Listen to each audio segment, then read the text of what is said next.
Sejam todos muito bem-vindos, todas muito bem-vindas a mais um Câmara Podcast São Bernardo do Campo, hoje trazendo mais uma parte cultural, desta vez religiosa, do município de São Bernardo do Campo, para nos ajudar a desmistificar mais uma cultura que se abriga e agrega também em São Bernardo do Campo. Hoje recebo Iá Maria Emília, seja muito bem-vinda. Vou pedir para que a senhora mesmo se apresente, já que são conceitos super novos, pelo menos para mim. Talvez para a parte dos nossos internautas não tanto. Com certeza. Meu nome civil é Maria Emília Soares Campi, religioso é Iá Maria Emília. O Iá é uma tradução de mãe em Yorubá, que é a tradição que eu sigo da matriz africana. Eu trabalho como assistente social voluntariamente, mas já sou aposentada, né? E tenho um trabalho com um grupo de mães da região onde é o entorno da minha casa de axé, a casa de Orixá, Covoiá. E faço também parte hoje como vice-presidente do Conselho Municipal da Igualdade e Promoção da Igualdade Racial de São Bernardo do Campo. Já vamos começar pelo começo, então falando um pouco sobre a cultura, ou não sei se o melhor termo para isso seria cultura ou religião iorubá. Queria que a senhora esclarecesse e desmistificasse um pouco para quem está acompanhando esse podcast, pudesse entender um pouco sobre a origem e como funciona essa religião. Na verdade, o processo todo desse povo, que a gente chama de uma tradição específica, entrou dentro desse país com uma condição muito triste de pessoas escravizadas, que tinham um povo, todo povo tem a sua língua, tem o seu lado sagrado, tem a sua culinária, enfim. É um povo que, quando chegou aqui, os africanos chegaram nessa condição e tiveram que processar essa questão do seu sagrado, da sua religiosidade, com muita resistência, porque não cabia naquele momento a aceitação daqueles que estavam como brancos dentro desse país com uma religião cristã. Então eles tiveram que fazer adaptações para poder cultuar aquele sagrado deles. Então existiu em alguns momentos algumas interferências culturais na formação desse país, em que, para se adaptar a esse culto africano, ele teve que aderir também a essas alterações culturais do país. A senhora já é a terceira geração da sua família, isso. À frente de uma casa como essa que a senhora regiu. Isso. Começou com minha avó em 57, 58, em São Bernardo também, na Vila Planalto. Ela tinha uma tenda de umbanda, ficou lá durante 40 anos. E depois minha mãe continuou na Vila Gonçalves, também em São Bernardo, uma casa de umbanda também, que teve uma migração num período que ela foi para o candomblé de Angola e manteve as duas religiões juntas em momentos diferentes, a umbanda e o candomblé. Eu fui iniciada no candomblé, e passei durante muito tempo cultuando, abri a minha casa especificamente como candomblé, e nos últimos 15 anos, após a transição que eu passei, quando fiz iniciação em Fá, fui para a África algumas vezes para fazer alguns rituais específicos, eu aderi e fiz essa migração com a minha casa para o culto tradicional iorubá. E a gente mantém também algumas questões que a gente herdou dentro dessa hierarquia que a gente tem dessas sacerdotisas ancestrais, a umbanda também, em dias e em momentos separados também. Hoje a senhora comentou com a gente, um pouco, a senhora é membro também do conselho, isso traz muito uma luta, inclusive política, de representação contra a intolerância religiosa, que é um crime racial. Inclusive, a senhora, nos bastidores, a gente conversava um pouco, falava o porquê, então, a intolerância religiosa beira o crime racial, Vou pedir para que a senhora explique também para quem nos acompanha e como é esse trabalho, desenvolver esse trabalho em paralelo, também voltado ao ensino ou ao pensamento, o desenvolvimento aí de políticas públicas que olhe um pouco mais, ou tenha um olhar diferenciado, Como São Bernardo ou a senhora percebe, né, que a população de São Bernardo recebe esses diferentes tipos de representações religiosas? Foi uma construção e ainda está sendo uma construção. Em alguns momentos, quando foi se avançando e pedindo espaços públicos para que a gente pudesse fazer algumas festividades, houve estranhamento dentro da cidade, porque é uma cidade um pouco conservadora até então nessas questões culturais religiosas, como todo o país. Mas está dentro do Conselho Municipal de Promoção da Igualdade Racial de São Bernardo do Campo, esse é o primeiro mandato, eu estou como vice-presidente na cadeira de matriz africana pela sociedade civil. E aí a gente luta junto com esse grupo de pessoas para trazer um esclarecimento e manutenção dos direitos adquiridos. Porque a questão da religiosidade de matriz africana, ela passa por essa questão de intolerância, porque foi demonizado durante muito tempo para que se abafasse um povo, né? Mas nós representamos um povo. E esse povo que veio, o povo negro, né? E passa por essa intolerância. Então, a partir daí, a gente entende que é uma questão de racismo, mas é um racismo religioso, né? Em que as religiões de matriz africana, elas durante muito tempo, infelizmente até na atualidade, vem passando violência, destruição dos seus templos, suas casas sagradas, perseguição de pessoas. Hoje, para eu estar falando sobre me representando a religiosidade, eu sempre me coloco com a indumentária com que eu tenho que representar um povo. Eu não posso, de maneira nenhuma, falar e não respeitar aquilo que a gente acredita, que a gente professa.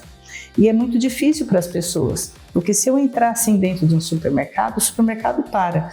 Porém, eu sei o meu espaço, a gente conquistou muitas coisas e essa luta para a gente foi muito compreensível. Mas existem algumas pessoas que preferem, às vezes, ter esse resguardo. E se, porventura, entra nessa exposição como pessoa, muitas vezes elas são ali discriminadas, elas podem ser até sofrer alguma violência, como já aconteceu. Isso não é ilusório.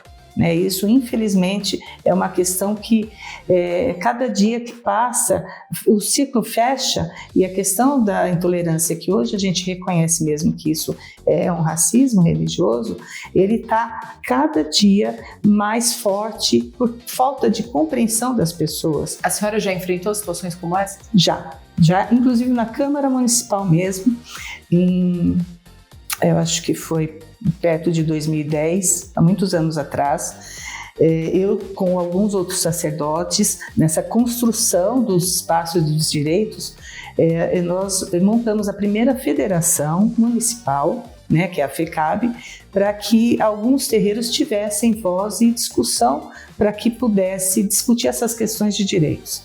E fizemos para isso uma representatividade com a imagem de São Jorge, que no culto brasileiro é conhecido como Ogum, no culto iorubá também, mas a gente fez um processo de mostrar para a população que nós existimos, professamos sem nenhuma agressão, sem nenhuma demonização do mundo.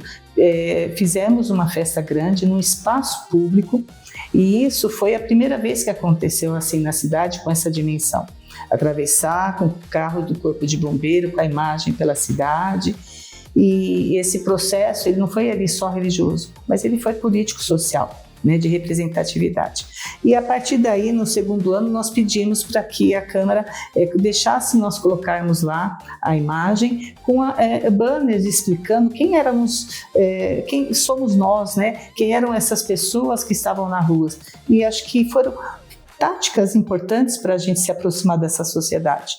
E a gente tinha tudo isso documentado e ia ficar no saguão durante uma semana.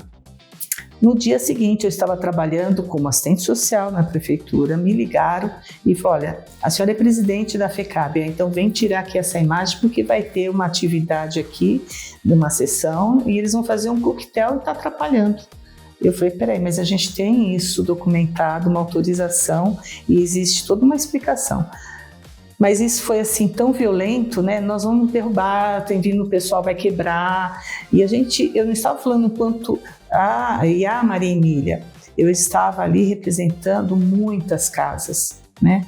E eu saí naquele dia, eu pedi uma saída, eu fui trabalhar no sentido de tentar dialogar isso não foi fácil, foi bem difícil. Houve assim uma questão muito violenta, né?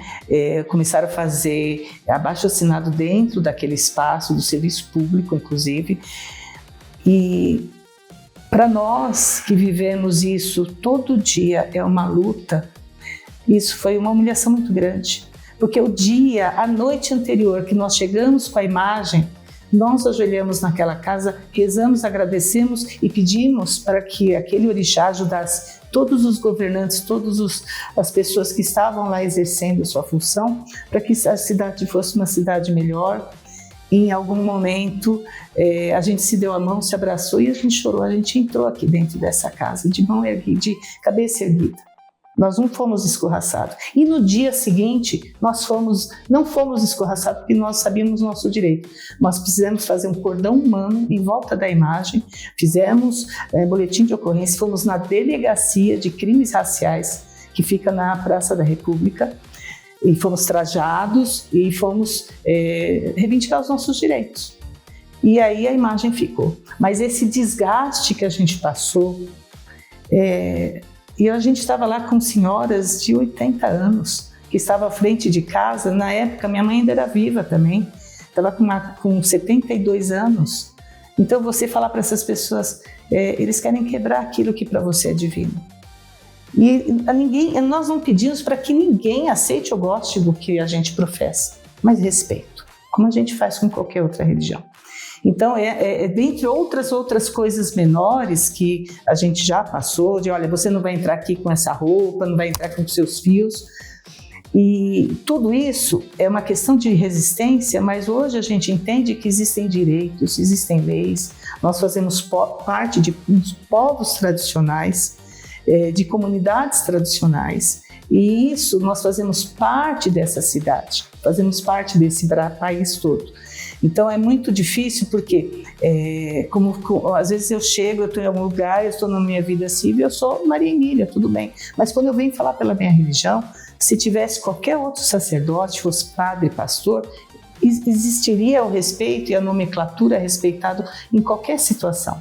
Então a gente não pede nada mais do que é de direito. Ninguém está falando, olha, a gente está querendo discutir, a gente quer entender que o que nós professamos, o que existe é uma crença ancestral que tem uma linguagem própria, tem uma culinária própria, tem costumes próprios. Por isso somos reconhecidos como povos, né? Mas são religiões que elas fazem parte de várias outras pequenas religiões, pequenas no sentido assim, são inúmeras religiões, como a Umbanda, a Quimbanda, o Candomblé. O Candomblé tem várias nações, e o culto tradicional Iorubá, Ifá, enfim, todos oriundos de um povo que entrou nesse país escravizado. E essa imagem que ainda querem deturpar essa religiosidade.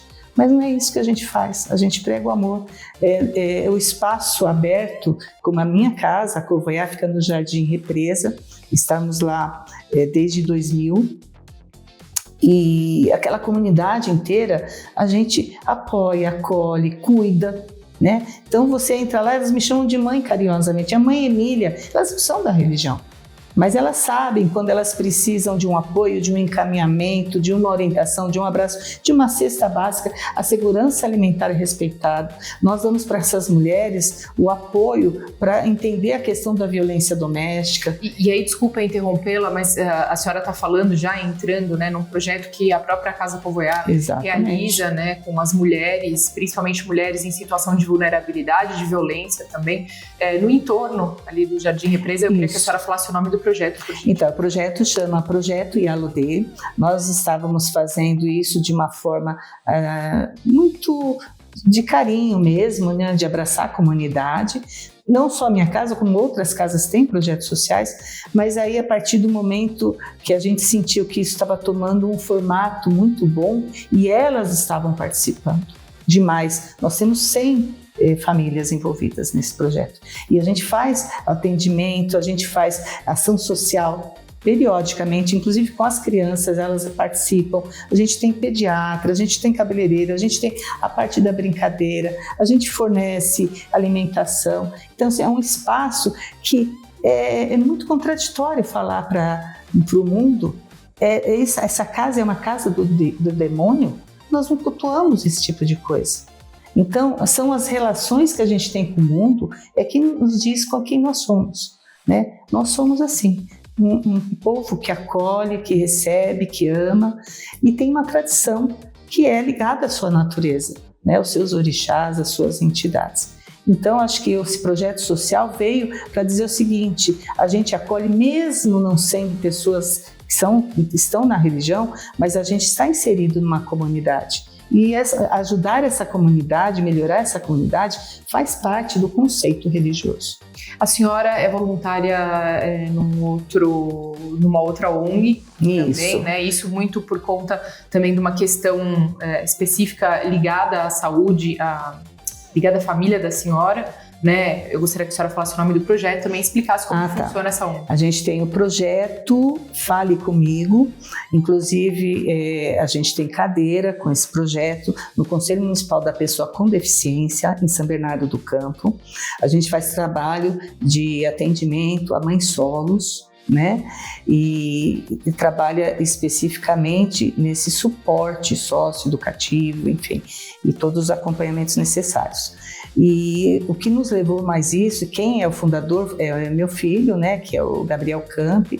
Ele fez um mestrado e está fazendo o doutorado dele agora, inclusive com essa temática importante. É uma origem que veio através de uma família biológica, né? O meu filho é surdo.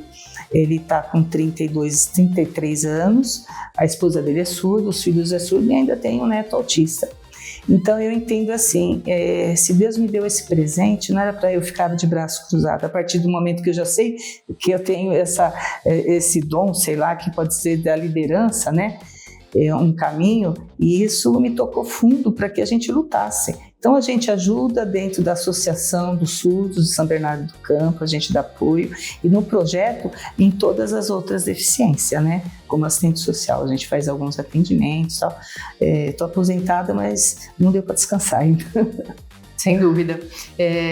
Eu gostaria que a senhora deixasse uma mensagem antes da gente finalizar, como IA, realmente, para que as pessoas possam entender, ou quem ainda, ou respeitar minimamente, né, que a mensagem que a senhora trouxe. Ninguém precisa, que não tenha o interesse, entender, né, mas respeitar é necessário, é fundamental, até mesmo para que a gente possa viver em paz e harmonia numa sociedade.